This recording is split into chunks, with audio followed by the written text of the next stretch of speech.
Algunos decían que estuvo en un incendio en una casa y que las llamas habían derretido su piel como una vieja vela. Otros juraban que lo había alcanzado un rayo cuando era niño y que el rayo se había dividido directamente en la cara del pobre chico. Había rumores de que su aspecto era el resultado de algún espantoso accidente nuclear en la cercana planta de energía de Duquesne. La preocupación de la gente era real. Otros decían que todo era una mentira. Pero en aquellos días, casi todos en el área metropolitana de Pittsburgh habían escuchado alguna versión de la leyenda urbana de Charlie No Face.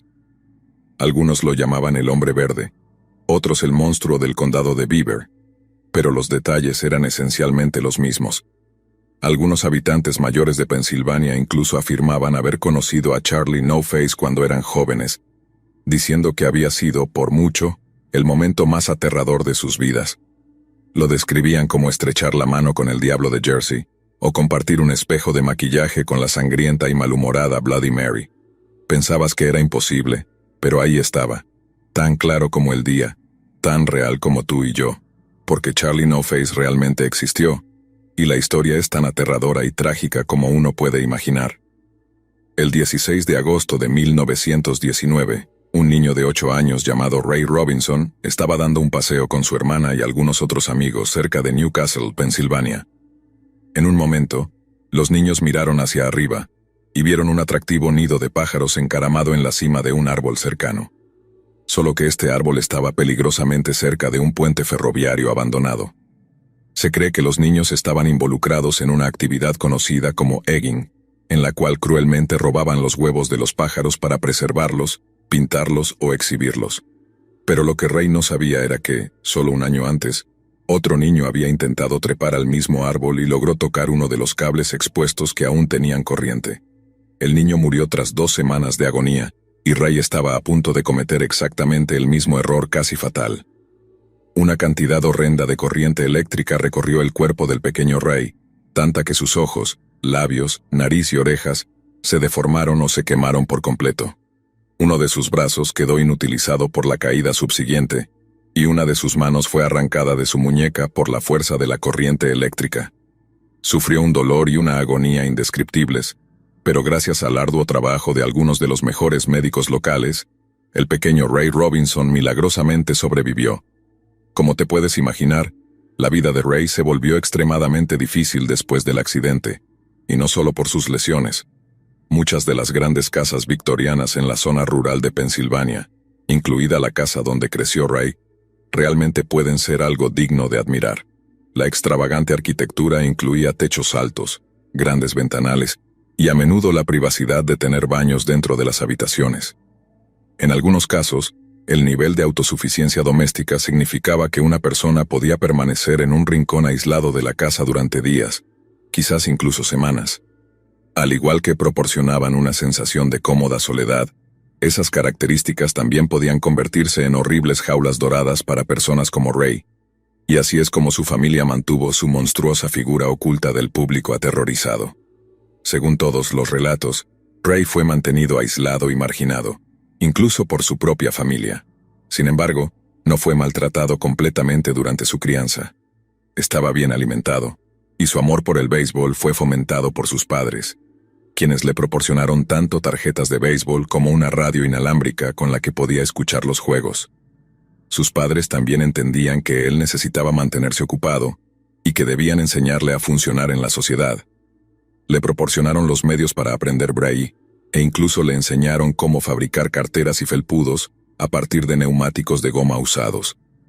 Cuando llegó a la mayoría de edad, su familia le mostró un apartamento renovado que habían hecho para él en el garaje de la familia. Estaba mucho más cerca de ellos tanto física como emocionalmente, y significaba el mundo para un joven que había sido tan incomprendido durante la mayor parte de su vida. Sin embargo, a medida que crecía, un anhelo por ser libre se encendió en él. Así que, en un pequeño acto de rebeldía, Ray escapó de la casa en plena noche y comenzó a caminar por la carretera cerca de su hogar. Se convirtió en algo habitual. Disfrutaba de la sensación del asfalto bajo sus pies, de la brisa en la piel. Con el tiempo pasó de caminar por las carreteras 1 o 2 veces a la semana a hacerlo casi todas las noches, siempre solo y siempre de noche. Y fue entonces cuando el verdadero Ray Robinson se convirtió en una leyenda urbana viviente y parlante. La mayoría de las noches, en las raras ocasiones en que pasaba un coche, Ray se asustaba por el sonido del motor que se aproximaba y corría fuera de la carretera para esconderse entre el follaje. Pero después de un tiempo, se dio cuenta de que no le asustaban los vehículos rugientes. Si se mantenía al lado de la carretera, no parecían molestarlo, así que tomó la decisión de dejar de esconderse. Un día, Ray estaba caminando por la carretera cuando, una vez más, escuchó el sonido de un coche que se acercaba. Pero a diferencia de tantas veces anteriores, cuando el vehículo simplemente pasaba sin atraparlo con sus faros, Ray escuchó el chirrido de los neumáticos en la carretera detrás de él. Un hombre gritó en la noche, acelerando su motor de una manera que sonaba como si estuviera retrocediendo. Asustado, Ray salió corriendo de la carretera y se escondió entre unos árboles. Ray juró dejar de caminar de noche por un tiempo, pero el daño ya estaba hecho. En la cercana ciudad de Elwood, comenzaron a difundirse rumores sobre el hombre sin rostro. El primer avistamiento no causó demasiado revuelo. La gente pensaba que quien contaba la historia estaba cansado, loco o borracho.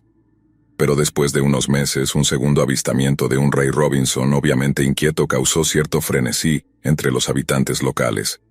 La gente empezó a recorrer la ruta 351 una vez que se ponía el sol, desesperados por confirmar los rumores sobre Charlie No Face por sí mismos. Y uno por uno, los habitantes de Elwood descubrieron que los rumores eran ciertos. Como era de esperar, la apariencia tan inusual de Ray era objeto de tanto fascinación como repulsión. Pero en su mayoría, aquellos que se cruzaban con él no carecían de compasión. La gente comenzó a ofrecerle cigarrillos o cerveza, dos placeres que nunca había tenido la suerte, o la desgracia de probar. Y como muchos de nosotros, descubrió que le gustaban. También parece que le gustaba que le tomaran fotos, ya que hay muchas fotografías confirmadas de Ray con habitantes sonrientes, abrazándolo como si fuera una celebridad querida. Nuevamente los rumores se propagaron de que a Charlie No Face le gustaban las cervezas y los cigarrillos, y los habitantes del pueblo le llevaban tributos casi todas las noches, lo que solo incentivaba más sus paseos nocturnos por la ruta 351. Pero no todos los que lo buscaban tenían buenas intenciones. Según algunos residentes de Elwood, Ray fue atacado y golpeado en más de una ocasión. Una persona incluso cuenta la historia de cómo un individuo particularmente cruel llenó una botella de cerveza con su propia orina, la enfrió y luego se la dio al ciego vagabundo durante uno de sus paseos nocturnos. Algunos se detenían, le ofrecían llevarlo en coche y luego lo dejaban en medio de la nada para abandonarlo. Es chocante, pero no sorprendente, como cualquiera que esté mínimamente familiarizado con la humanidad podría recordar. Un residente mayor de Elwood cuenta la historia de cómo una noche estaba conduciendo por Wallace Run Road con sus amigos. Habían llevado consigo un paquete de cervezas, pajillas y algunos cigarrillos, su tributo habitual al hombre verde. Aunque sus amigos ya habían visto a Charlie No Face antes, nuestro narrador aún no había tenido el placer. Y cuando Ray Robinson finalmente se presentó en persona, sentado justo al lado de él, el hombre dijo que quedó congelado de terror. Todo lo que decían sobre él era verdad, y su rostro realmente era verde. Resulta que había una razón bastante sombría detrás de esa decoloración. Como la nariz de Ray era básicamente una herida abierta durante toda su vida adulta, a menudo sufría infecciones bastante graves, lo que daba a su rostro un tono ligeramente verdoso.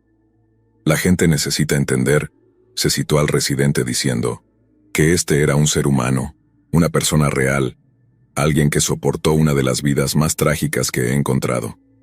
Debajo de todo estaba este hermoso hombre amable. En algún lugar existe una fotografía de Ray Robinson posando con una mujer. Es evidente que ella está feliz, que no le tiene miedo. Y la forma en que lo abraza demuestra el afecto que siente por un hombre que tal vez nunca había conocido antes. Todo basado en una merecida reputación de ser una persona bondadosa y de espíritu amable, que no dejó que un accidente que le cambió la vida lo derribara. También existe una entrevista con un hombre cuyo hermano murió en combate durante la guerra de Vietnam. Según su propia confesión, su fascinación con Charlie No Face era algo un tanto excéntrico, pero también atribuye a Ray Robinson el haberlo ayudado a superar el periodo más oscuro de su dolor. Ray no era solo una leyenda urbana, era un hombre real de carne y hueso, y un buen hombre en eso. Ray vivía en una residencia asistida cuando falleció en 1981. Su tumba se encuentra en el cementerio Grandview, ubicado en el 139 de Norwood Drive, en Beaver Falls, Pensilvania. Y curiosamente está enterrado a solo unas cuantas tumbas del pequeño niño que fue electrocutado de la misma manera exactamente un año antes de su propio accidente.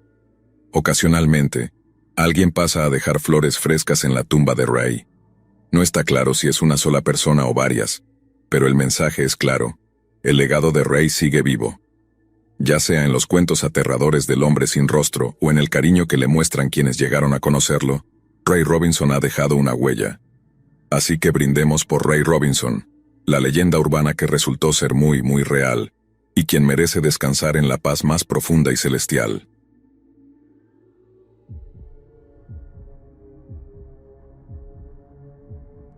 Como todos sabemos, las alcantarillas son lugares oscuros, peligrosos y aterradores.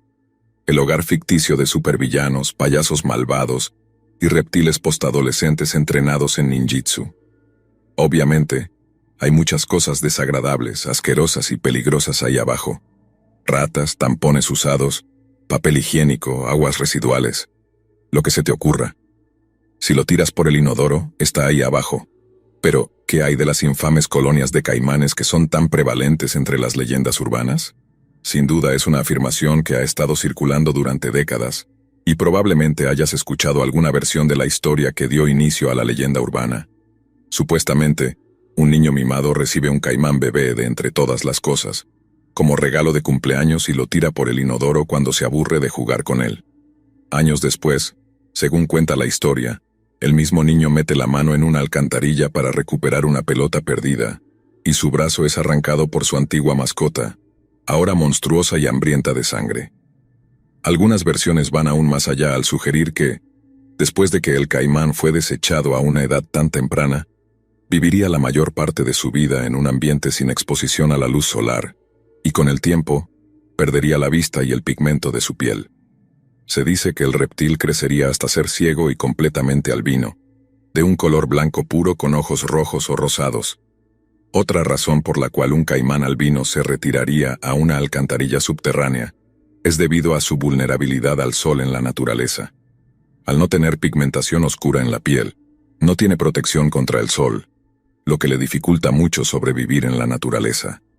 Algunos incluso han hablado de caimanes mutantes viviendo en las alcantarillas, expuestos a muchos tipos diferentes de desechos químicos tóxicos, lo que los deformaría y a veces los haría más grandes y con colores extraños. La historia es muy conocida y ha aparecido en muchas formas, incluyendo programas de televisión y películas de terror. De hecho, las preguntas sobre los rumores de caimanes en las alcantarillas llegan regularmente a las oficinas de la Oficina de Alcantarillado de la ciudad de Nueva York, y rutinariamente son negadas. Una fuente de la historia es el libro de 1959 titulado El mundo bajo la ciudad, que incluye una entrevista con un neoyorquino que afirmaba haber sido comisionado de alcantarillado en la década de 1930, cuando se llevó a cabo una campaña para limpiar las alcantarillas de caimanes. Esto parecía una prueba sólida de que, incluso si ya no hay caimanes en las alcantarillas de la ciudad, en algún momento los hubo, y representaban una amenaza lo suficientemente grande como para que la ciudad iniciara un programa para erradicarlos. Sin embargo, una investigación más profunda reveló que el hombre nunca había sido comisionado, y de hecho, se deleitaba inventando historias escandalosas. Pero superando todos los mitos, está el hecho de que los caimanes no sobrevivirían mucho tiempo en las alcantarillas.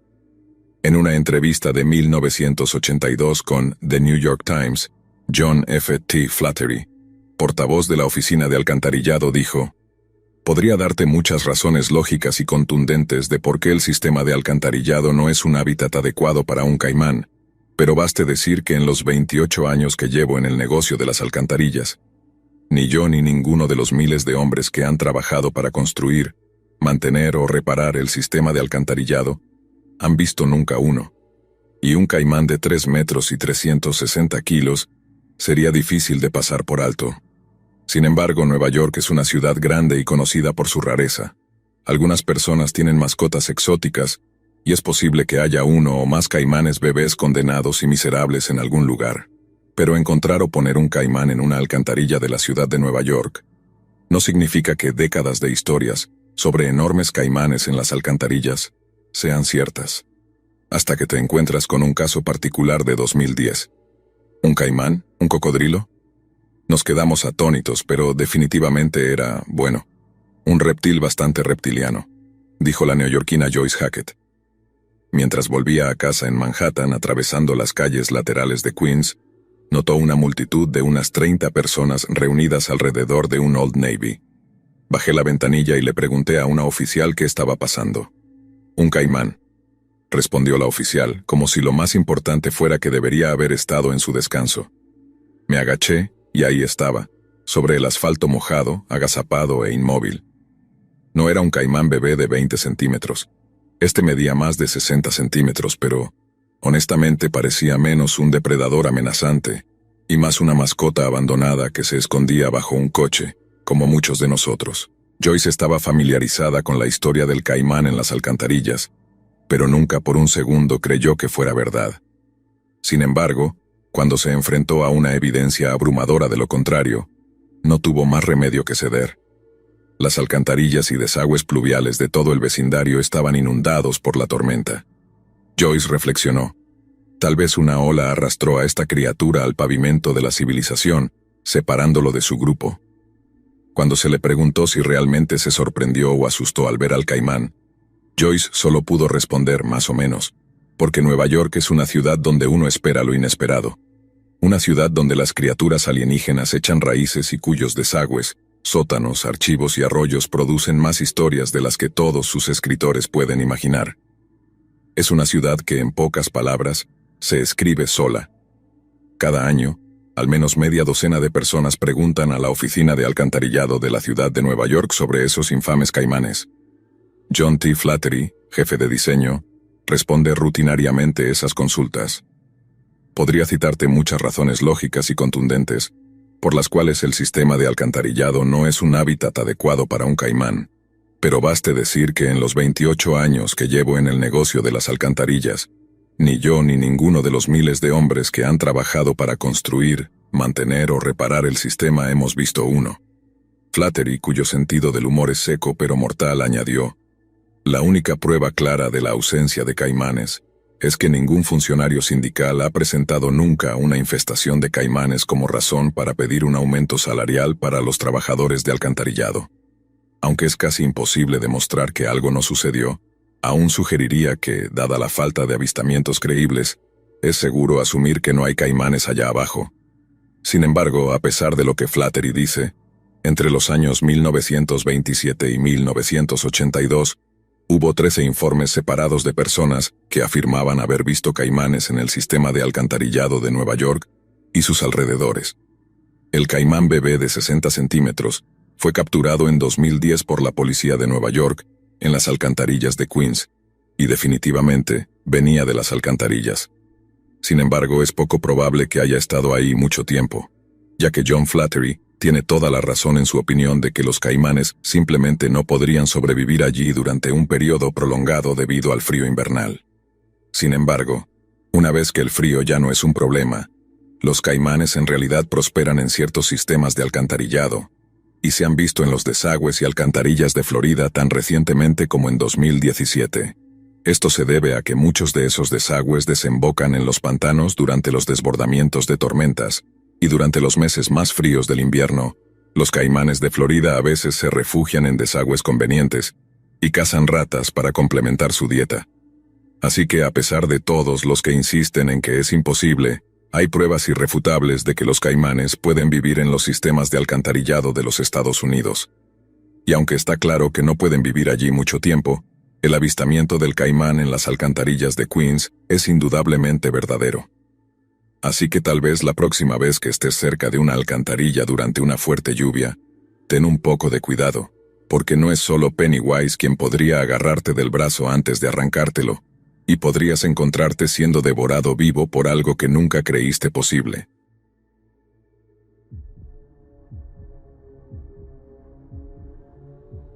El hombre que nació como Frank Russian eventualmente pasaría a ser conocido como Andre Rand durante su vida adulta, pero el nombre en su licencia de conducir se ha vuelto algo irrelevante, ya que sus aterradoras hazañas se asociarían a un apodo engañosamente juguetón.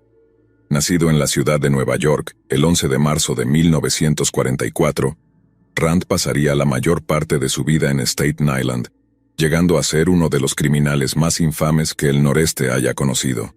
Y aunque Rand definitivamente no fue el asesino en serie más prolífico, es más la naturaleza de sus crímenes lo que lo hizo universalmente detestado.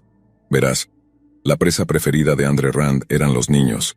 Afortunadamente, Andre Rand está cumpliendo varias condenas consecutivas de 25 años a cadena perpetua, pero este secuestrador condenado y presunto asesino en serie de niños logró causar suficiente estrago y dolor en su tiempo que su captura e internamiento proporciona muy poco consuelo. Sin embargo, curiosamente, la fascinante y mórbida historia de este hombre comenzó como un cuento de fogata hecho realidad.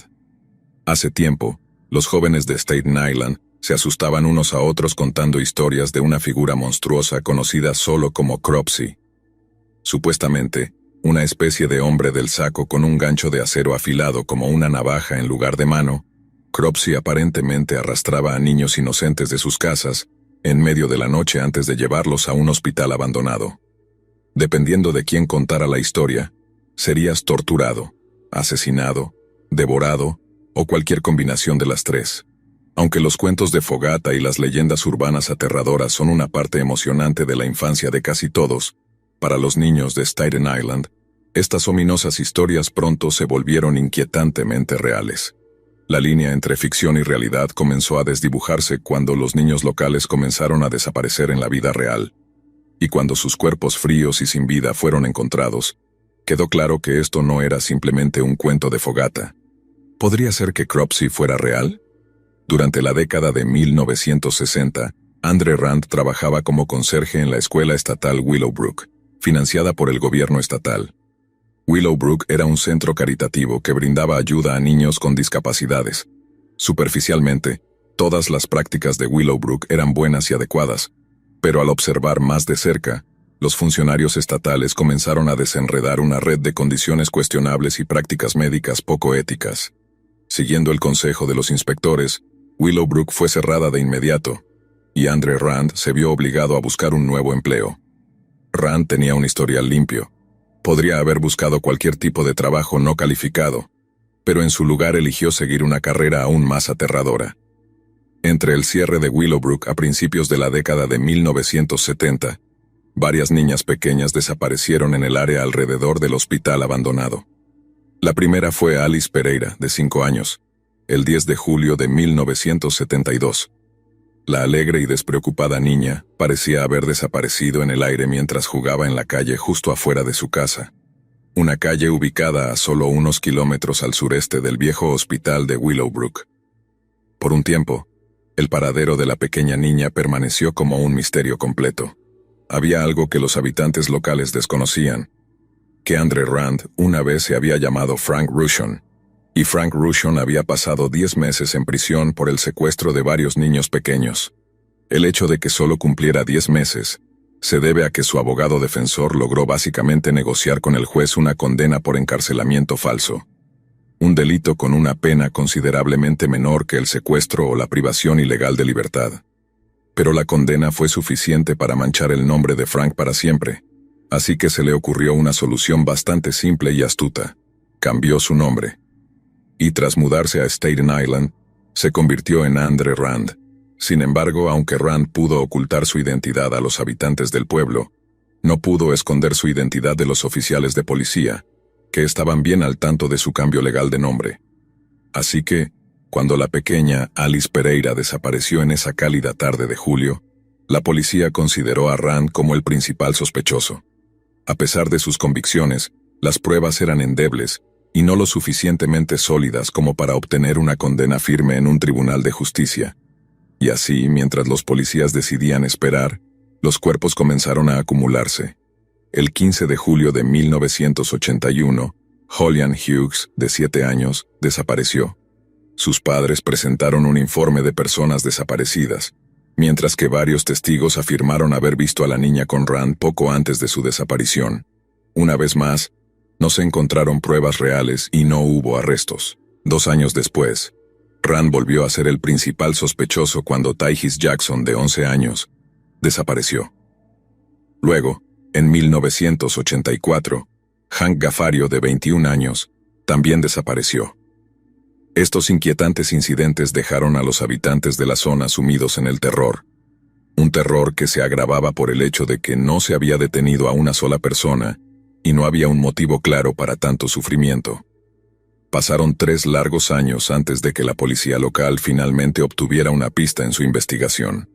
Cuando Jennifer Schweiger, una niña de 12 años, fue reportada como desaparecida el 9 de julio de 1987, la búsqueda de ella o su cuerpo duró 35 días, y terminó con el trágico hallazgo de su cuerpo en una tumba poco profunda en un área boscosa de Staten Island. Según The New York Times, Schweiger fue encontrada muerta en una tumba poco profunda en la antigua propiedad de la escuela estatal Willowbrook. Para cuando se encontró el cuerpo de Jenny Schweiger, la policía decidió que debía actuar, y Andre Rand fue arrestado y acusado como sospechoso del asesinato. Una vez más, los fiscales se encontraron con problemas en el proceso judicial, y descubrieron que no podían condenar a Rand por el cargo de asesinato, ya que solo había suficientes pruebas para condenarlo irrefutablemente por secuestro. Esto fue en 1988, y los fiscales tenían a Rand exactamente donde querían, en una penitenciaría federal donde pasaría el tiempo mientras ellos trabajaban en condenarlo por los otros asesinatos de niños. Aunque en ese momento no había suficientes pruebas, Rand fue declarado culpable del secuestro de Holly-Ann Hughes en 2004, más de 2 décadas después de que desapareciera. Y como no hay un plazo de prescripción en el estado de Nueva York para el secuestro en primer grado, los fiscales se aseguraron de que Rand no escapara de la justicia por sus depravaciones históricas. Se le impuso una condena adicional de 25 años a cadena perpetua, además de la que ya estaba cumpliendo. En resumen, el hombre del saco de Staten Island sigue tras las rejas hasta el día de hoy por los secuestros de Holly-Ann Hughes y Jennifer Schweiger, y no será elegible para la libertad condicional hasta 2037, siempre que viva tanto. Tendrá 93 años el día que quede libre. La perturbadora vida y legado de Andre Rand fueron analizados en el documental de 2019 titulado Cropsey. La película se estrenó en el Festival de Cine de Tribeca ese año y ganó el Gran Premio del Jurado por su fascinante narrativa y su calidad de producción pulida. Y al verla, es fácil entender por qué. La premisa esencial de la película era explorar si la leyenda urbana de Cropsey en Staten Island estaba realmente relacionada con la carrera asesina de Rand, si una alimentaba a la otra hasta que los hechos y la ficción se volvieran indistinguibles. Sin embargo, como la película mostró, para algunas de las personas que vivieron esos años en Staten Island, así como para aquellos involucrados en la búsqueda de los niños desaparecidos, el término hombre del saco no alcanza a describir la psicopatía despreciable de Rand. Donna Cutugno, presidenta de la organización benéfica Amigos de Jennifer por Niños Desaparecidos, llama a Rand el Hannibal Lecter de Staten Island. Donna y sus compañeros voluntarios tienen la ingrata tarea de buscar restos no descubiertos en los 385 acres de Willowbrook 2 veces al año. Él aterrorizó a toda una comunidad y aún nos atormenta, dijo Donna en una cita. Para algunos niños es como si Cropsey era real. ¿Qué más no nos están diciendo? Y no lo sé, a veces siento un poco de eso también. Al final Andre Rand fue arrestado, encarcelado y tal vez nunca vuelva a ver la luz del día. Pero aún así su impacto en la comunidad de Staten Island es inconmensurable, y Cropsey ha dejado un trauma psicológico masivo que bien podría durar por generaciones. Algunos de esos niños aún están desaparecidos. Sus restos aún están ahí, en algún lugar. Y a medida que pasan los años y sus huesos son desenterrados uno por uno de la fría tierra que los envuelve, los recuerdos del reinado de terror de Rand volverán una y otra vez. Y tal vez eso sea lo que hace que la historia de Cropsey sea tan verdaderamente aterradora. La lección central de la historia, el aterrador fundamento de su mensaje, es que el hombre del saco es real y lleva el rostro de los hombres.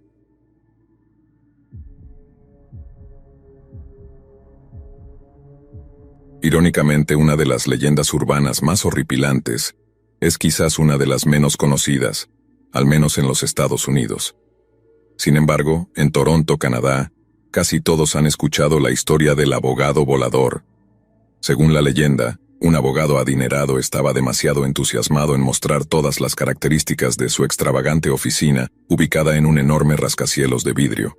La firma que fabricó los enormes ventanales de vidrio de la oficina presumía que sus ventanas eran irrompibles y que se necesitaría el disparo de un cañón para romperlas. Aparentemente, este abogado adinerado era un fanático de probar que esto era cierto, y tenía un truco de oficina bastante aterrador que solía usar para impresionar a sus invitados. Justo cuando la fiesta estaba en su apogeo, tomaba carrera y saltaba hacia las ventanas de vidrio después de anunciar: «Adiós, mundo cruel». Los asistentes gritaban horrorizados al ver al abogado lanzarse hacia la ventana, solo para ser recibidos por sus carcajadas histéricas cuando rebotaba inofensivamente contra el resistente y pulido cristal.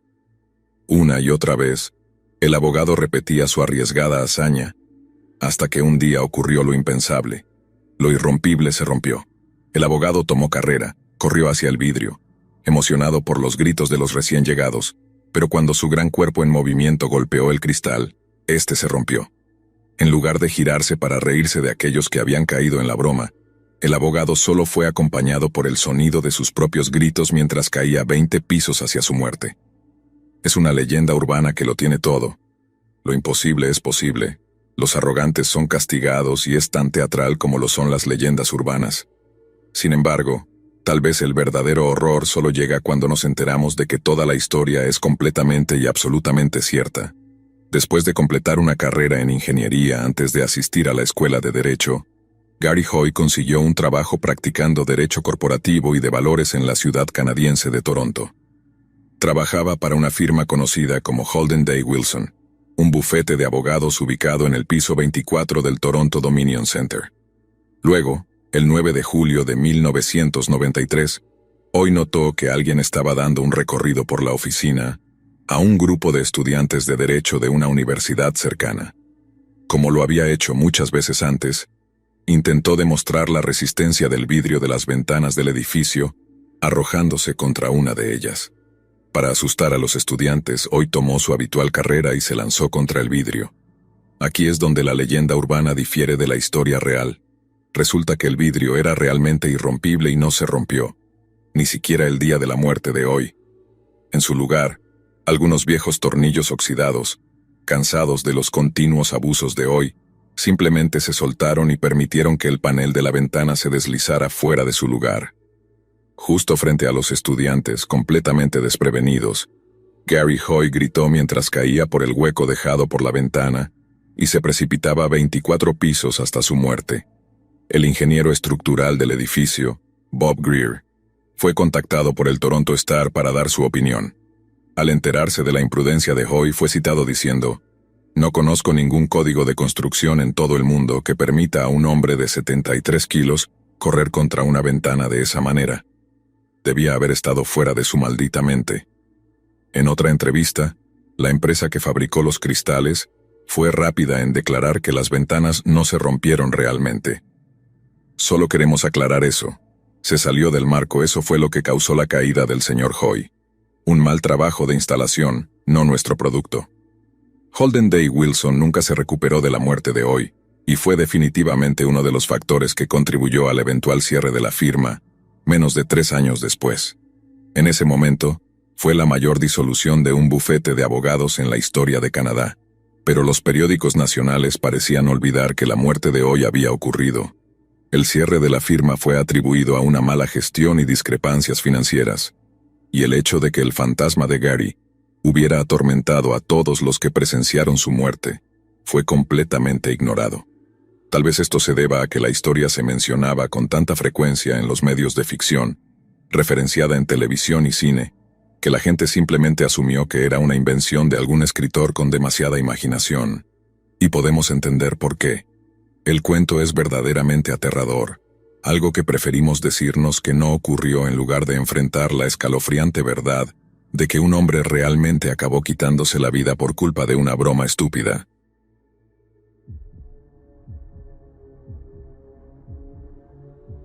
Te acabas de sentar en el viejo trono de porcelana y te estás acomodando para aliviarte. Una especie de serenidad te envuelve en este momento de privacidad, de consuelo y aislamiento. Los más vulgares entre nosotros podrían incluso describir la sensación de vaciar sus intestinos como placentera, y aunque pueda ser repulsivo y satisfactorio a la vez, no cabe duda de que sentarse en el inodoro con los pantalones alrededor de los tobillos es una de las posiciones más vulnerables en las que una persona puede encontrarse. Y para algunos, esa vulnerabilidad podría volverse aterradoramente obvia en algún momento. Parece imposible, seguro, pero ¿y si algo pudiera nadar por las tuberías de alcantarillado, deslizándose o arrastrándose lentamente a través del agua sucia del inodoro hasta salir a la superficie justo cuando estamos más expuestos?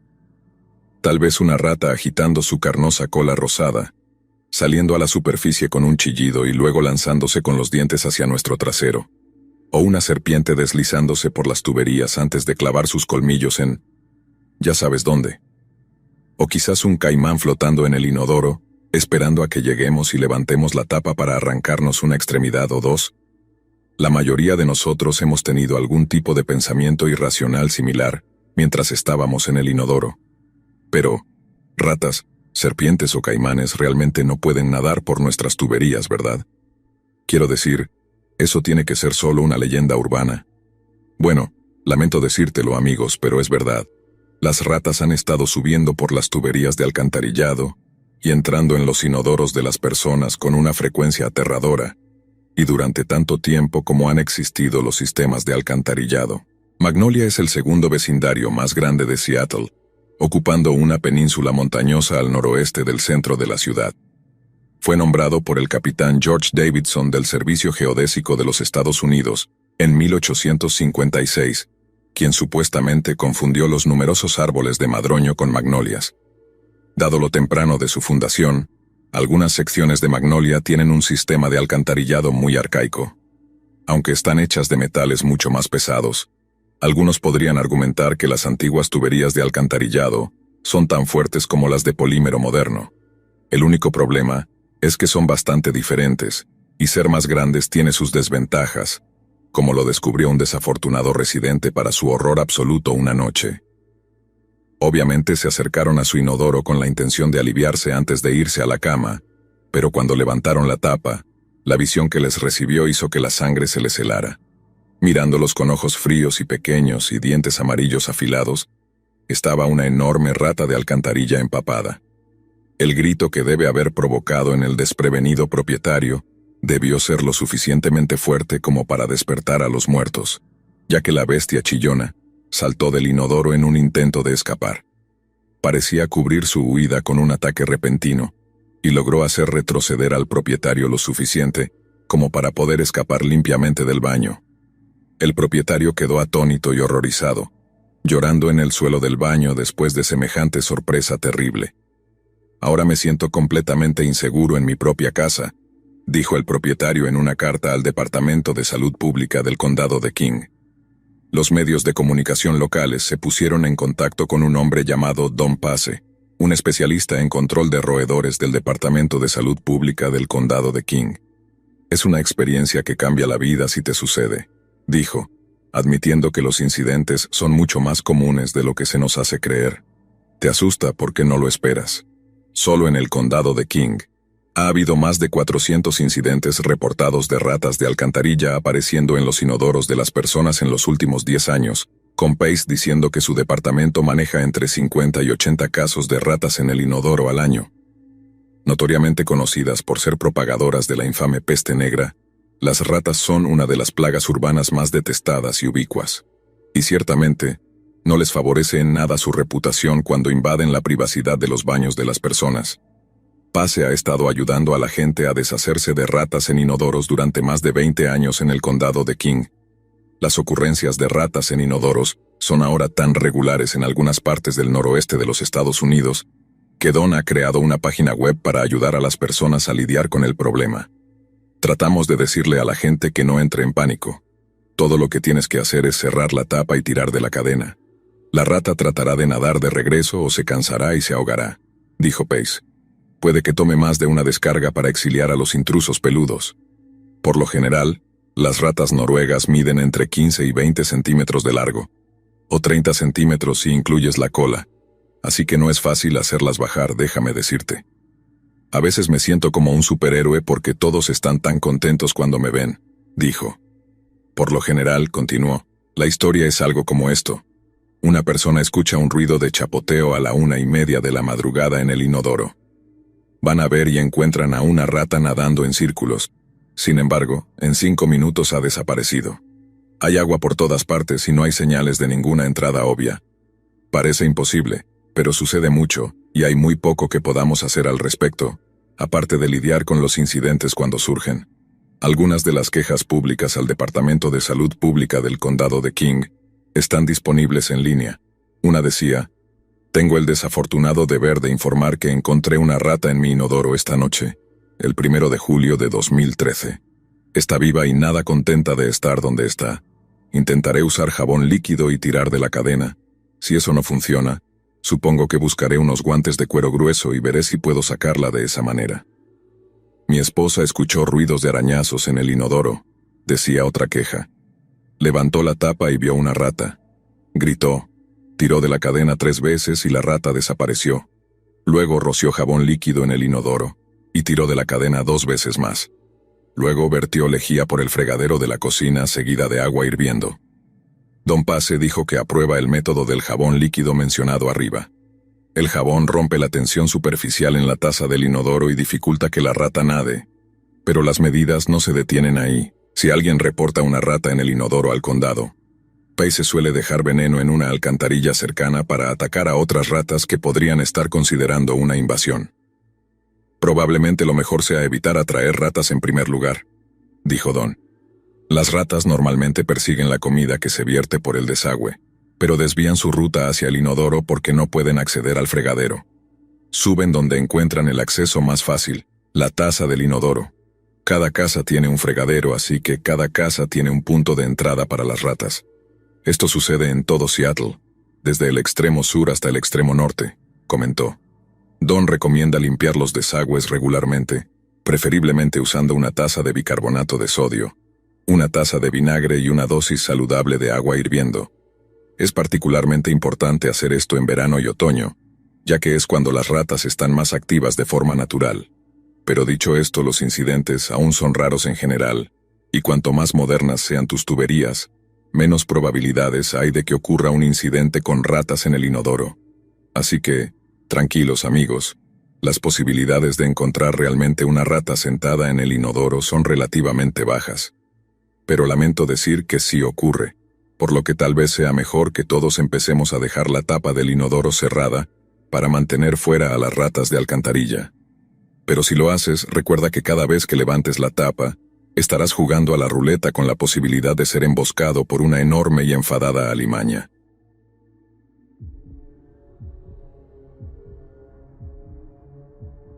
Muchos de nosotros estamos familiarizados con la leyenda urbana de Bloody Mary, la idea de que si miras en un espejo y dices su nombre un cierto número de veces, un fantasma malévolo conocido como Bloody Mary se materializará para asesinarte.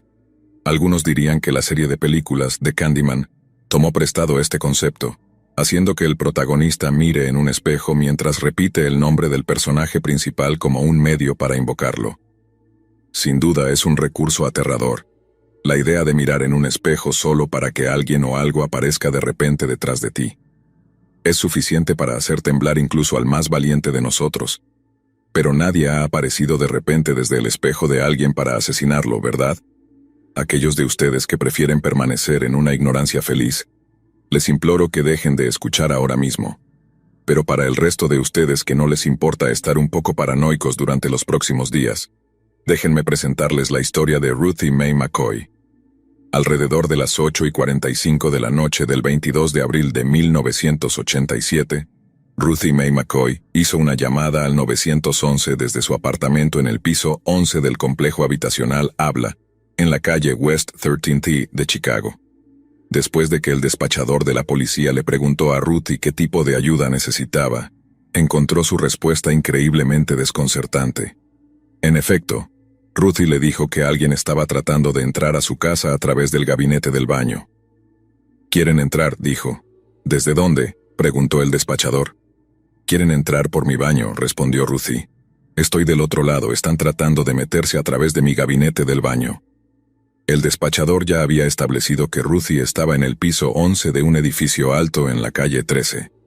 No había forma de que alguien estuviera trepando por la ventana del baño, y absolutamente ninguna manera de que usaran su gabinete del baño como algún tipo de puerta. El despachador estaba ciertamente preocupado por la seguridad de Ruthie, pero parecía que la mayor amenaza para su bienestar era ella misma. Sonaba asustada, eso estaba claro, pero si realmente creía que la gente intentaba entrar en su apartamento a través de su gabinete del baño, debía estar teniendo algún tipo de crisis mental. El despachador le dijo a Ruthie que la policía estaba en camino, pero registró la llamada como una perturbación con un vecino, en lugar de como un asalto en progreso. No era una llamada de alta prioridad, pero eventualmente los policías llegarían para verificar su situación. Cuando finalmente llegaron los policías al apartamento de Ruthie, tocaron la puerta pero no recibieron respuesta. Después de que sus golpes no fueron contestados, intentaron entrar usando una llave proporcionada por un empleado de la oficina de vivienda, pero se fueron cuando la llave no logró abrir la puerta. A la noche siguiente, la policía de Chicago recibió una llamada de una de las vecinas de Ruthie, preocupada por su paradero, ya que había visto a la policía en su puerta la noche anterior y aún no había visto a Ruthie. La policía de Chicago y los guardias de seguridad de la Autoridad de Vivienda de Chicago, CHA, regresaron al apartamento de McCoy poco después. Tras tocar y llamar sin obtener respuesta, los oficiales sugirieron derribar la puerta, pero de manera increíble fueron impedidos por los guardias de seguridad de la CHA, quienes les dijeron que demandarían a la ciudad por daños si perdían sus trabajos. A la noche siguiente, las presiones de la policía obligaron a la Autoridad de Vivienda de Chicago a actuar, y enviaron a un representante con un carpintero que perforó la cerradura de la puerta. Fue entonces cuando hicieron un descubrimiento horripilante: el cuerpo muerto y en descomposición de Ruthie Mae McCoy. Los detectives de homicidios descubrieron que le habían disparado en el hombro izquierdo, el muslo izquierdo, el lado derecho del abdomen y el brazo superior derecho. También se hizo obvio que quien le disparó a Ruthie Mae la conocía y pudo acceder a su apartamento sin necesidad de forzar la entrada. Sin embargo, descubrieron que Ruthie había cerrado su puerta desde adentro y la llave aún estaba colgada cerca del umbral. Entonces, ¿cómo habían entrado y salido del apartamento? Los detectives revisaron la llamada al 911 que Ruthie había hecho la noche de su muerte, cuando mencionó que sus asesinos intentaban entrar a través del gabinete del baño. Un escalofrío profundo recorrió a los dos hombres. Era imposible, como algo sacado de una película de terror, pero debía haber una explicación racional para lo que Ruthie estaba diciendo, ya que obviamente no estaba imaginando a alguien en su espejo. Los detectives regresaron a la escena del crimen, decididos a analizar por completo ese gabinete del baño que Ruth había mencionado. A simple vista parecía un gabinete de baño regular, con una puerta de espejo, un interior estéril de color blanco salpicado de cosméticos y medicinas. No había puertas secretas dentro de él, y ciertamente no había portales sobrenaturales a reinos infernales de otro mundo. En una muestra de leve frustración, uno de los detectives sacudió o golpeó el gabinete, solo para que ambos notaran algo curioso. El gabinete se movió visiblemente. Podemos imaginar el momento en que uno de los detectives miró con sorpresa al otro, antes de volver a mover el gabinete nuevamente. No pasó mucho tiempo antes de que descubrieran que podían hacer más que solo moverlo. Podían quitarlo por completo, revelando un enorme agujero en la pared. Resulta que los proyectos de vivienda Habla, donde vivía Ruthie, tenían una peculiaridad arquitectónica inusual. Algunos apartamentos estaban conectados entre sí a través de un estrecho túnel que corría detrás de los gabinetes del baño de los apartamentos opuestos. Este diseño estaba destinado a proporcionar un acceso fácil a las tuberías en caso de que se necesitara mantenimiento. En algunos casos, los apartamentos por encima y por debajo también estaban conectados de manera similar. Si bien esto facilitaba el trabajo de los obreros, también facilitaba el acceso para los ladrones y otros individuos con malas intenciones, ya que los gabinetes de baño eran fácilmente removibles desde cada lado. Una persona podía simplemente quitar el gabinete de la pared del apartamento en el que se encontraba, arrastrarse por el estrecho pasadizo, conocido como un túnel de tuberías, y empujar el gabinete del otro apartamento al que intentaban acceder. Los robos a través de este método ya habían estado ocurriendo en los proyectos Habla durante bastante tiempo para el momento del asesinato de Ruthie, tanto que los residentes colocaban muebles frente a las puertas del baño o las amarraban con cuerdas antes de irse a dormir. Evidentemente era un gran problema, pero uno que se había pasado por alto completamente en la construcción de los proyectos de vivienda. Hasta que la Autoridad de Vivienda de Chicago pudiera encontrar el dinero para arreglarlo, se les dijo a los residentes que simplemente se las arreglaran. El apartamento de Ruthie, número 1109, estaba conectado al número 1108, y obviamente fue de ahí de donde emergieron sus asesinos. El apartamento número 1108 estaba siendo alquilado en ese momento, y se cree que el inquilino registrado era en realidad un traficante de drogas que permitía a sus clientes usar el apartamento como un antro de drogas. Estos individuos problemáticos o escucharon hablar de la falla en la arquitectura, o la descubrieron por sí mismos, y decidieron usarla para su ventaja. Dos residentes de Habla, Ted Turner, de 18 años, y un joven de 21 años llamado John Honduras, fueron acusados de asesinato, invasión de domicilio, robo a mano armada, violencia armada y robo residencial. Varios testigos afirmaron haber visto a los dos hombres llevando el televisor en color de 19 pulgadas y la mecedora de McCoy por el proyecto en las horas posteriores al asesinato de Ruthie. Después de años de arrestos y continuas investigaciones, los cargos contra los dos hombres fueron retirados por falta de pruebas, y los asesinos de Ruthie nunca fueron oficialmente acusados o encarcelados. Incluso sin el elemento sobrenatural, la idea de que alguien pueda irrumpir violentamente en tu apartamento a través de lo que equivale a un pasadizo secreto es absolutamente aterradora. Muy pocos de nosotros hemos visto los planos de los edificios de apartamentos o casas en los que vivimos. Y aunque estés interesado en hacerlo, ¿cómo sabes con certeza que no hay algún tipo de entrada secreta a tu apartamento?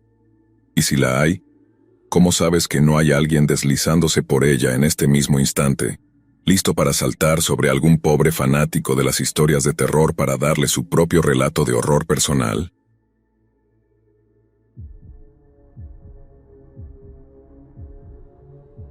Tal vez hayas oído hablar de la leyenda urbana a veces conocida como el cadáver debajo de la cama.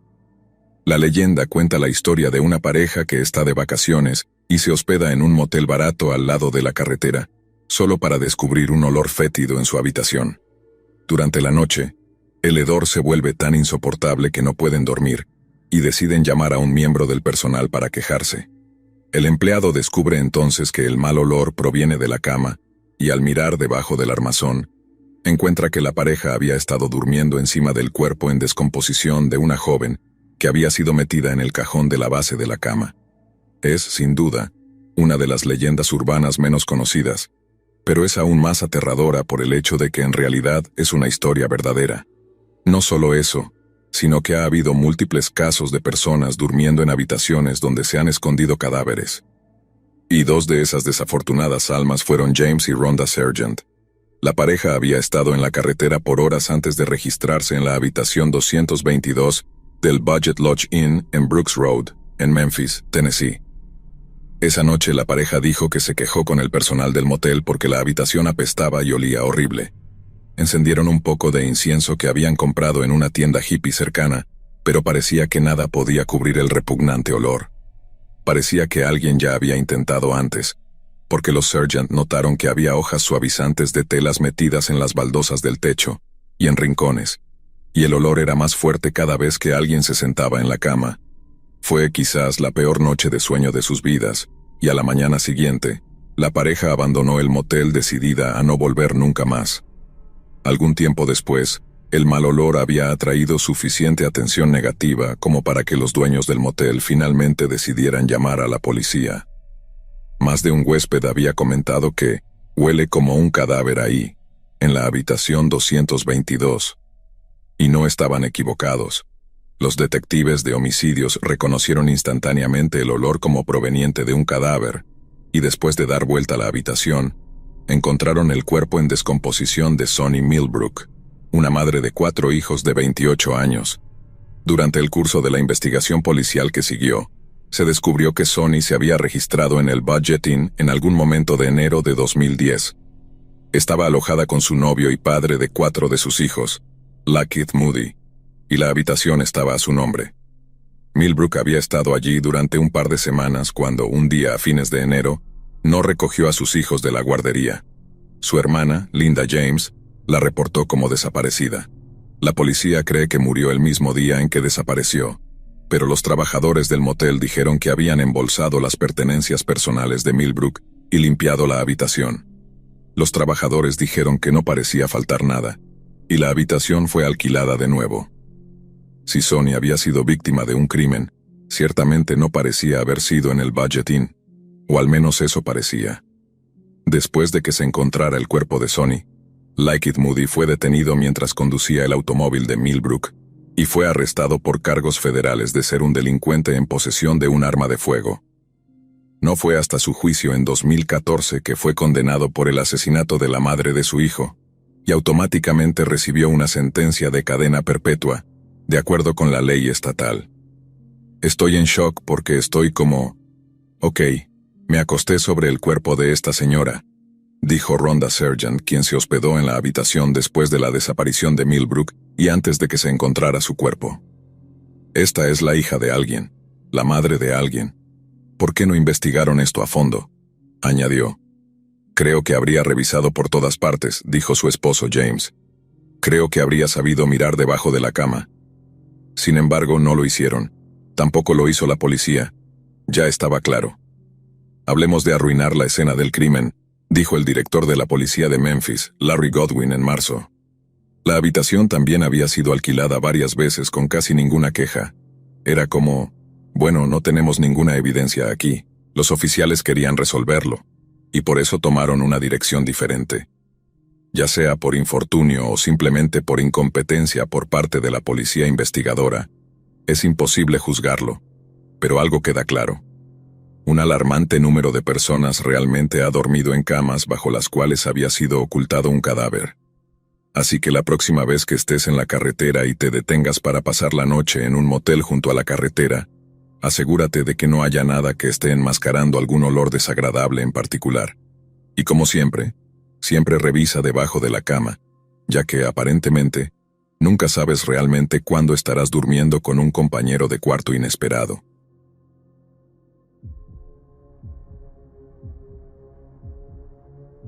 Hemos estado haciendo exploraciones urbanas para nuestro canal de YouTube desde hace bastante tiempo. Íbamos a edificios abandonados, fábricas, hospitales, lo que se te ocurra. A la gente le encantaba vernos entrar en esos lugares, desafiando lo prohibido. No éramos idiotas supersticiosos, solo queríamos buenas vistas y algunos sustos para la cámara. Cuanto más aterrador era el lugar, más visitas teníamos. Y fue entonces cuando Kyle mencionó la Cueva de Bell. La Cueva de Bell tenía una historia muy particular. No era solo otro lugar olvidado. Hace unos 200 años, la familia Bell, una de las más conocidas en la región, comenzó a tener problemas. Los animales aparecían muertos en los terrenos. Se escuchaban ruidos extraños en la casa, y los miembros de la familia comenzaban a enfermar. Lo peor fue cuando la hija menor, Betsy, comenzó a sufrir ataques violentos de algo que nunca pudieron ver. Algunos decían que era una bruja, otros un espíritu. Al final, el patriarca John Bell murió, y muchos afirmaron que fue obra de la bruja de Bell. Lo que nadie podía negar era que algo horrible había ocurrido en ese lugar. Algunas versiones decían que el espíritu o la bruja vivía en una cueva cercana donde había estado escondida desde siempre. Había rumores de personas que habían entrado, pero nadie había salido para contar la historia. Por supuesto, todo eso sonaba como leyendas exageradas, típicas para asustar a los turistas o mantener a los niños alejados. No creo en esas tonterías, ni Kyle ni Derek tampoco, pero si filmábamos dentro de la famosa cueva, el video iba a explotar nuestro canal. Así que sin pensarlo mucho más acordamos hacerlo. Halloween era la noche perfecta. La gente estaría entretenida con sus disfraces y podríamos trabajar sin ser molestados. Kyle trajo el equipo, Derek, como de costumbre, llevó su cuchillo, y yo cargué las cámaras. Estacionamos cerca del bosque y caminamos el resto del camino con nuestras linternas. El lugar estaba lejos de todo. No era una atracción turística. Las historias mantenían a la mayoría alejada. y los pocos curiosos que se aventuraban nunca los volví a saber. Finalmente llegamos a la entrada de la cueva. Nada impresionante, solo una boca en la roca. No había nada especial en ella, ninguna aura extraña ni nada por el estilo, solo una cueva. Vamos a hacerlo rápido y salir de aquí. Quiero llegar a casa temprano. Una vez adentro, Kyle estaba filmando mientras caminábamos, narrando un poco para el video. Nada de lo que encontramos era inusual o interesante. La cueva se extendía mucho más de lo que pensábamos, pero cuanto más avanzábamos, más aburrido me parecía todo. El video iba a necesitar mucha edición para hacerlo más interesante. Y entonces lo escuchamos. Un ruido. Era sutil, apenas audible, pero lo suficiente como para que los tres nos quedáramos en silencio. Todos nos quedamos quietos, escuchando. El sonido volvió a aparecer, más cerca esta vez. Era como algo rascando suavemente, como uñas pasando sobre la piedra. Miré a Kyle, que sostenía la cámara, pero él también parecía confundido. Cuidado, chicos, podría ser un animal. Kyle decidió apuntar la linterna más lejos. El haz de luz captó algo en movimiento. Al principio pensé que era una sombra, pero no lo era. Era una figura delgada, encorvada, moviéndose rápidamente en la oscuridad. ¿Qué demonios es eso? Kyle también dio un paso atrás y la cosa desapareció en las profundidades de la cueva. Sin pensarlo, comenzamos a caminar rápidamente hacia la salida de la cueva. No fue una huida completa, pero ya no estábamos interesados en seguir explorando más. Algo estaba allí, y no era un animal. No podía ser. Ninguno de nosotros dijo la palabra bruja, pero lo pensamos. El sonido continuaba, más cerca, más insistente. Esa cosa no nos estaba atacando de frente, solo nos seguía, jugando con nosotros. Se movía rápido, demasiado rápido entre las rocas, desapareciendo antes de que pudiéramos enfocarla con las luces. Fuera lo que fuera, no tenía prisa. Lo siguiente fue el caos. Algo se lanzó sobre Kyle tan rápido que no tuve tiempo de reaccionar. Lo vi caer al suelo, gritando. Derek y yo retrocedimos sin poder hacer nada. Esa cosa lo tenía. La luz de la linterna de Kyle bailaba en el suelo mientras era arrastrado hacia la oscuridad. No podía ver del todo que lo tenía, pero podía oírlo. Los huesos de Kyle crujían, su carne se desgarraba. No me quedé a ver más. Derek y yo corrimos. Los gritos de Kyle se desvanecieron rápidamente, en cuestión de segundos. Escuché otro grito. Era el de Derek, que me llamaba por mi nombre detrás de mí, pero lo ignoré y seguí corriendo. No pensé en nada más, solo corrí. Los gritos de Derek se cortaron de repente, un silencio total. Fue como si lo hubieran apagado de un golpe. No me volví, no quería ver qué le había pasado. Sabía que si lo hacía, no sería capaz de seguir corriendo. Pero un nuevo ruido llenó el espacio. Un crujido seco, como si un cuerpo fuera arrastrado por el suelo. Algo se movía hacia mí, y esta vez no se molestaba en esconderse. Finalmente el túnel se abrió en una cámara más grande. Estaba casi en la salida, y el ruido detrás de mí había cesado. Lo había perdido. Me detuve un momento para recuperar el aliento. No podía dar otro paso, pero entonces la vi. Estaba allí, esperándome.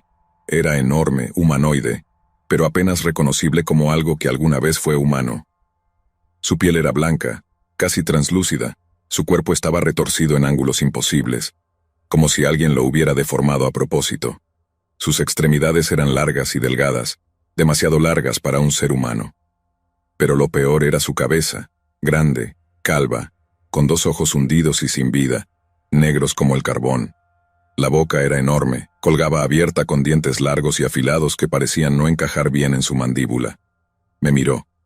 No dijo nada, no emitió ningún sonido. Podía sentir su hambre. En ese momento me sentí como una presa, nada más que eso. Esto era algo real, algo hecho para cazar y matar. Si la leyenda era real y esto alguna vez fue humano, eso había quedado atrás hace mucho tiempo. Antes de que pudiera reaccionar, se movió. Era increíblemente rápida para su tamaño. Saltó hacia mí, su boca abierta, lista para desgarrarme la garganta. Agarré una roca del suelo, la única arma que tenía, y la lancé con todas mis fuerzas. No hice mucho, pero la golpeé en la cara lo suficientemente fuerte como para hacerla retroceder unos pasos. Aproveché el momento y volví a correr. Podía escucharla detrás de mí, moviéndose rápido, acercándose cada vez más. La salida de la cueva estaba cerca. Todavía podía oírla detrás de mí respirando pesadamente, casi oliendo mi miedo.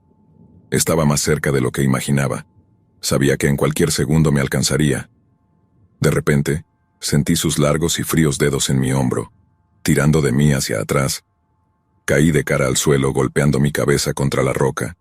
Mi visión se nubló por un momento, pero todavía podía oírla. Su respiración era profunda y lenta, como si saboreara el momento. Giré la cabeza y allí estaba, agachada sobre mí, su boca enorme abriéndose, acercándose a mi rostro. Desesperado, luché con todas mis fuerzas, pateando y forcejeando. Logré zafarme de su agarre por puro instinto y me arrastré lo mejor que pude hacia la luz que entraba por la boca de la cueva. Sentí que estaba justo detrás de mí, rozando mis talones, pero no me detuve. No sé cómo lo hice, pero salí. Escapé. Una vez que llegué a la luz, la bruja dejó de perseguirme. Me levanté y corrí hacia la camioneta de Kyle sin detenerme ni mirar atrás. Arranqué el motor y conduje como un loco hacia el pueblo, mi cuerpo temblando y mi cabeza dando vueltas. Luego le conté todo a la policía. Nunca comenzaron una búsqueda y dijeron que Kyle y Derek probablemente se habían perdido, que fue un accidente. La policía sabía algo, estaba seguro, pero me miraban con caras que indicaban que no me iban a ayudar.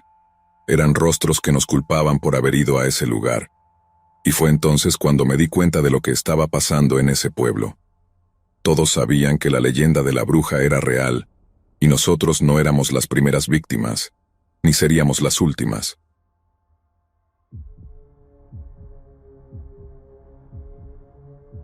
Mi nombre es Fabián, y he trabajado como cuidador del cementerio en el cementerio de Bachelor's Grove durante casi 10 años. No es un trabajo que muchos buscarían, pero a mí me gusta la tranquilidad. Hay algo en la soledad de este lugar que encuentro casi terapéutico. Claro, excepto en Halloween. Es la peor noche del año para cualquiera en mi posición. Los adolescentes piensan que es divertido colarse, hacer bromas y grabar videos para sus redes sociales. Lo entiendo. La gente es morbosa y este cementerio tiene una reputación. La Dama de Blanco no es un mito nuevo. Algunos turistas vienen preguntando por ella, convencidos de que la verán si caminan por los caminos de tierra después del anochecer. Siempre me pregunté qué hacía que alguien creyera en tales tonterías, pero bueno, yo solo soy el tipo que se asegura de que las tumbas no sean vandalizadas y de que nadie camine donde no debe. Esa noche de Halloween era mi segunda noche como cuidador del cementerio. Podrías decir que aún era un novato. Estaba preparado para otro turno largo y no iba a dejar que ningún grupo de mocosos arruinara mi día. El clima era perfecto para ahuyentar a cualquiera que no perteneciera aquí. Frío, oscuro y una luna llena que iluminaba el cementerio, y me hacía menos dependiente de la linterna. Mi turno comenzó y las horas pasaban en silencio, lo cual me irritaba. Los otros guardias ya me habían advertido que el silencio no era normal para Halloween, y me dijeron que si todo estaba demasiado tranquilo, era porque algo malo estaba ocurriendo. Estaba esperando escuchar las risas y los gritos lejanos de los adolescentes metiéndose en problemas, pero esta vez no pasaba nada. Tal vez estaba exagerando. Todo parecía bastante normal considerando que estaba cuidando un cementerio, pero mientras caminaba entre las tumbas escuché algo que al principio pensé que mi mente había inventado. Un bebé llorando. Me detuve en seco. Miré a mi alrededor pero no vi a nadie. El sonido venía de lejos, agudo y claro. Ya era hora. En ese momento supe que era una broma. No me dejé asustar ni por un segundo.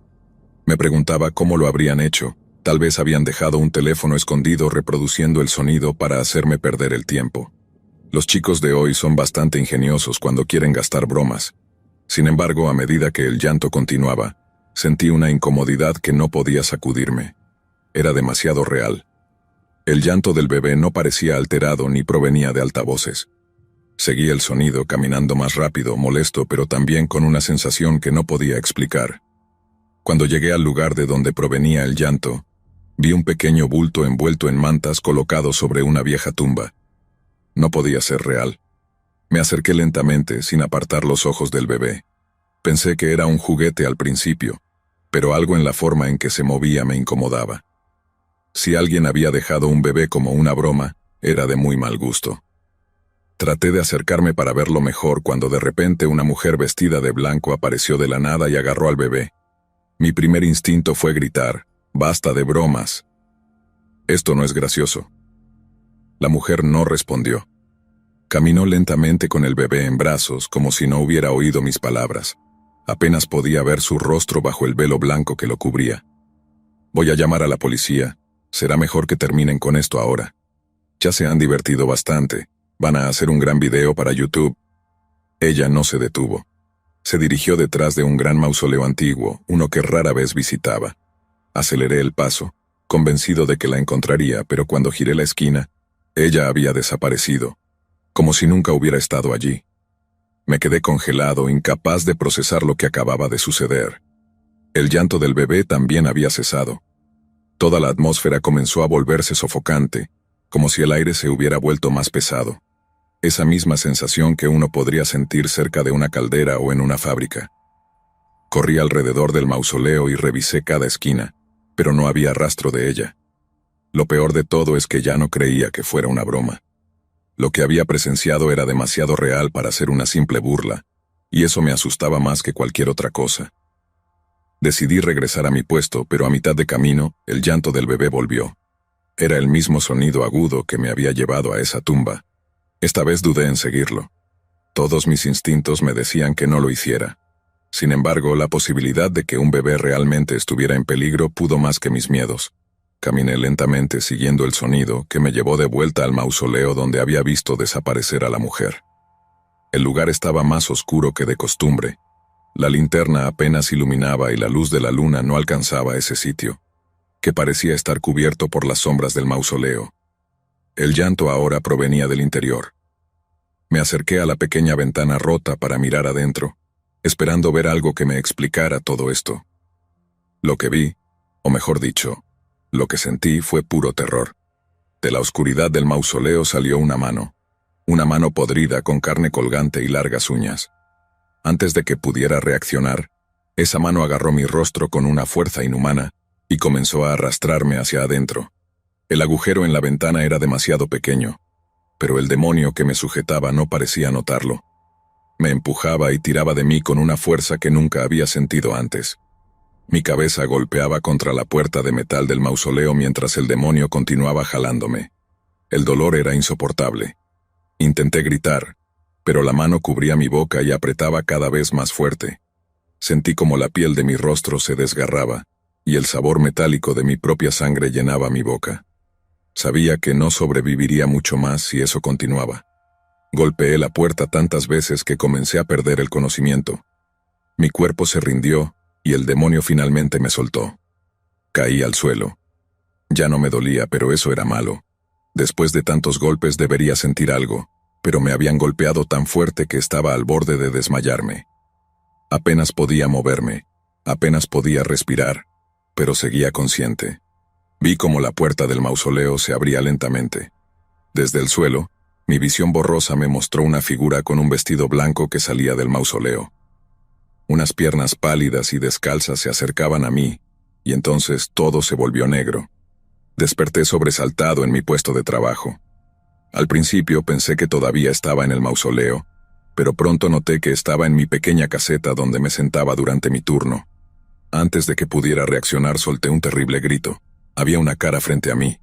Tan pronto como grité, la cara que me miraba también se sobresaltó. Eran unos adolescentes que estaban frente a mí y que huyeron tan pronto como reaccioné. Me levanté con dificultad, todavía confundido por lo que había sucedido. Me toqué la cara con las manos, buscando heridas, pero no había nada. Ni una marca. Todo había sido un maldito sueño, el sueño más aterrador y real que había vivido en mi vida. Sacudí la cabeza tratando de sacudirme esa sensación, y salí a dar otra ronda. Caminé sin rumbo hasta llegar al mausoleo donde había soñado aquel sueño. Me acerqué a la puerta y, como saliendo de un trance, vi la inscripción del mausoleo y recordé dónde estaba parado. En ese momento, noté algo que no entendía cómo había olvidado. Esa lápida tenía un nombre y una fecha, pero lo que más me perturbó fue la imagen en ella. Era una mujer con un velo blanco y un bebé en sus brazos. Era el famoso mausoleo de la Dama de Blanco. En ese momento, pensé escuchar el llanto de un bebé proveniente de adentro, aunque solo por un segundo. Todo lo que pude hacer fue darme la vuelta y marcharme. En ese momento extrañé a los adolescentes.